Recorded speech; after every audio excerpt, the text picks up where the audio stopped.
sing a happy song together, and we'll all be a happy family. Well, welcome back to the channel. So, the electric bike and charging it. I said in one of my previous videos I wasn't particularly happy with this battery and charger that I recently purchased. Not because it doesn't work, but if you look at this is the charger plug. These are fairly standard UK plugs. Now this plug is not at all compliant with the British safety standard, which requires the plugs to be of a certain size so that there's not a huge gap between the live terminal and the edge, so that when you're unplugging it there's no danger of accidentally touching a live pin. They do have shielding on the pins, bizarrely also on the earth pin, which isn't even connected to anything.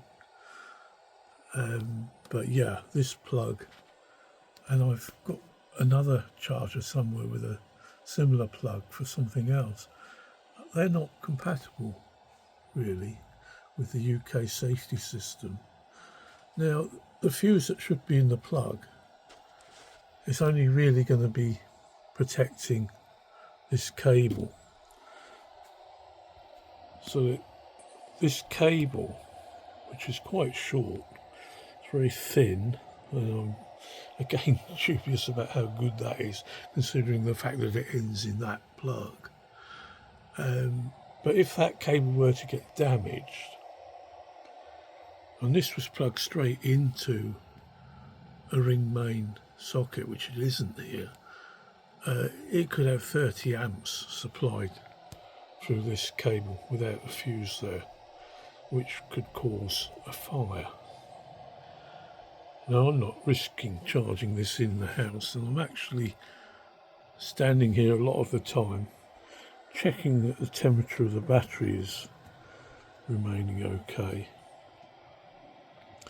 In my case here, this is plugged into an extension which is plugged in over here, which does have a UK compliant fused plug in it, and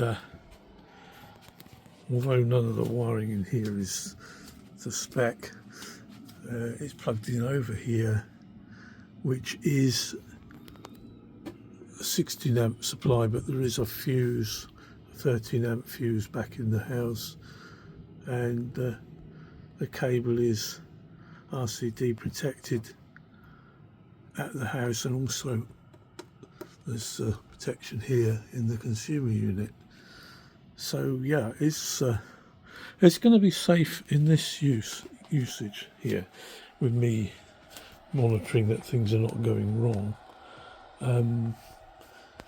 But of course the average person is just going to buy this, plug it straight in the wall, charge their battery up, maybe in the house, and it's not a compliant plug. Now of course I can just change the plug, put a UK compliant one on there, but I do feel that it makes me not trust the rest of it.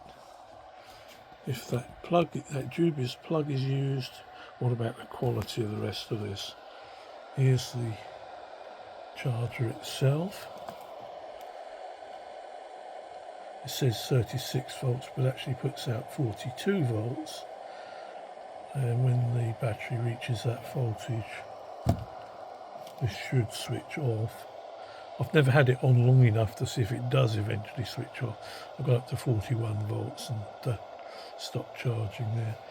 But you may be able to hear the sound this makes. And that's because it's got a cooling fan in there. Now I don't want to take this thing apart and invalidate any kind of warranty, although it may not be worth much in itself.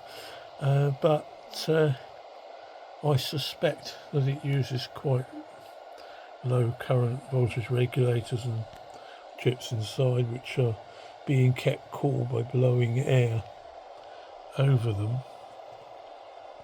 I'm not sure how effective that is. They obviously felt it was cheaper to have a little computer type cooling fan in there than it was to use components capable of handling the current without air cooling. So what happens if the fan gets blocked? What happens if the motor of the fan fails, so the fan is no longer blowing air over it? With the unprotected cable there as well, of course. And yeah, not something I trust that much. And because I don't like the look of this charger and its non-compliant plug, I'm also wondering about the battery supplied by the same people. These two came as a set, and I have actually got the old battery over here and the old charger. Now this thing's, I'm not quite sure how old, probably about 12 years old or something like that. And this charger came with a UK compliant plug fitted to it. It's a similar thing. I could probably use this charger to charge the other battery. I'm not certain, because I'm not very knowledgeable about these lithium-ion batteries and their charging system and battery management systems. But anyhow, this battery is completely dead. I've had it apart and checked. Every cell is dead. It's way past its expected lifespan. This bit's peeling off, which compromises its water resistance. The little cover is missing off of there. You know, it's been used and loved, used a lot over the years. But this one is finished. But this charger still work and could probably be used to charge the other battery. Now, the pictures I have, well, here's the box the charger came in. They haven't ticked which connector it's got on it, but there are various things there written on there. But this is the operating manual that came with a battery. There's a picture of a battery there. Interesting, that picture doesn't match the actual battery.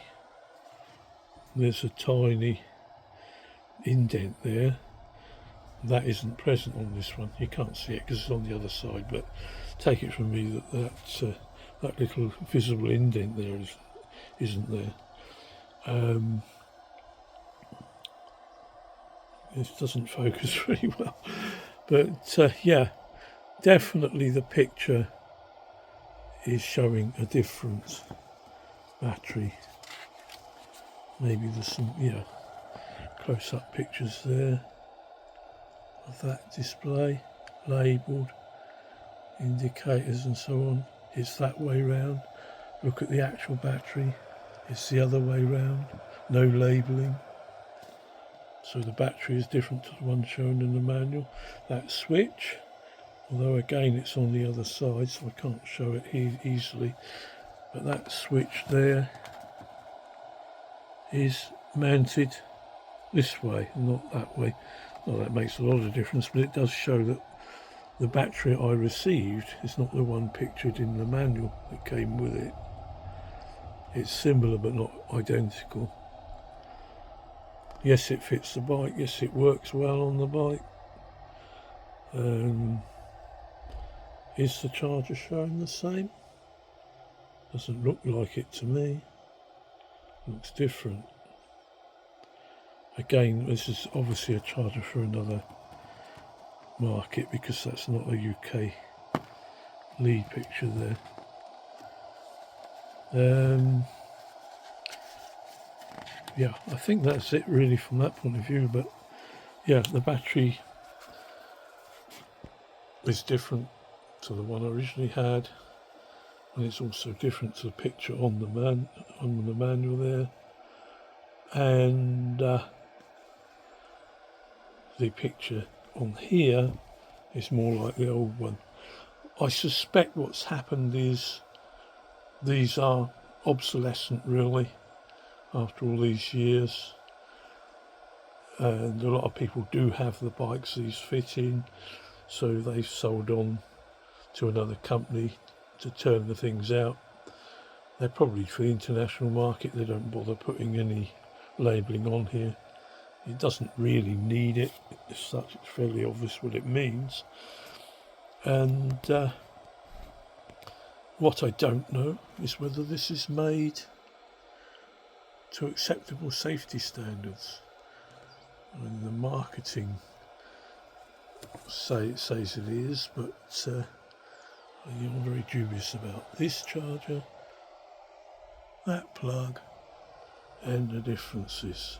And not knowing how safe this is, I tend not to want to walk away and leave it charging. Even though it's not in the house, I don't want to burn the workshop down. It's also joined to the neighbour's garage, so yeah, that wouldn't be great, would it? So I'm monitoring it as I charge it. Anyway, anyone wants to let me know in the comments what they think? I have one comment to say on my previous video that he has one of these. He's been using it for 4 years and it works fine, which I find very reassuring. But even so, I'm still being careful. The voltage is gradually creeping up, and obviously this isn't going to be a hugely accurate meter. It's good enough to let me know when it gets near the 40 volts. It's now on about 36 and a bit. When it gets close to 40 volts, I might as well stop charging. And at the moment, nothing but gentle warmth. So I'm reasonably sure that it's charging okay. But let me know what you think, and thanks for watching. Catch you on the next one, and bye for now. Sing a happy song together, and we'll all be a happy family.